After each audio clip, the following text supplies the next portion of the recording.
சாய் பக்தர்களுக்கு என் அன்பு வணக்கங்கள். ஓம் சாய்ராம். என் அன்பு குழந்தையே, இன்று வரும் துன்பங்களை பார்த்து ஏன் இப்படி பயந்து கொண்டிருக்கின்றாய்? வரும் அத்தனை துன்பங்களில் இருந்தும் நீ வாழ்க்கைக்கான ஒரு பாடத்தை கற்றுக்கொண்டு தான் இருப்பாய். இவை அனைத்தும் உனக்கு உன் வாழ்க்கையில் ஒவ்வொரு பாடங்களை புகட்டவே நடக்கிறது. இன்று வரும் துன்பங்களை பார்த்து சூழாமல் நாளை வரும் விடியலுக்காக நீ கொஞ்சம் பொறுத்து தானே ஆக வேண்டும்.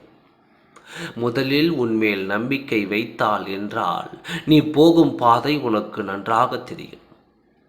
உன்னாலும் சாதிக்க முடியும் என்று, அதற்கு உண்டான அத்தனை திறமைகளும் உன்னிடம் இருக்கும் என்று தெரியும்.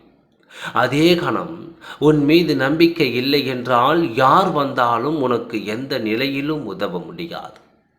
இந்த உலகில் மனிதனை அவதரித்த அந்த கடவுளும் எத்தனையோ துன்பங்களை அனுபவித்திருக்கிறார்கள். ஆகையால் எதற்காகவும் எதையும் பார்த்து கலங்காதே. உனக்கு நடக்க வேண்டிய நல்லது நிச்சயமாக யார் தடுத்தாலும் நடந்தே தீரும். எதை நினைத்தும் கவலை கொள்ளாதே. அனைத்தையும் உன்னுடன் இருந்து நல்லபடியாக அமைத்து கொடுப்பேன். என்னடா, என் வாழ்க்கை மட்டும் தொடர்ந்து துன்பங்களும் பிரச்சனைகளும் என்னை தேடி வந்து கொண்டே இருக்கிறது என்று சோர்ந்து விடாதே.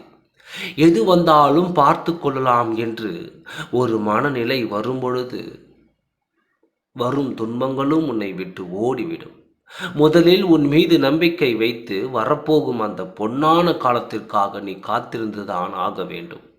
சிறிது காத்திருப்பது ஒன்றும் தவறு இல்லை அல்லவா? எதையும் காத்திருந்து பெற்றுப்பார். அதில் நிலைத்த சந்தோஷத்தை உனக்கு பெற்றுக் கொடுக்கும். உன் சாயப்பா உன்னிடமிருந்து அனைத்தையும் நல்லதாக நடத்தி கொடுப்பேன். ஓம் சாய்ராம். நன்றி, வணக்கம்.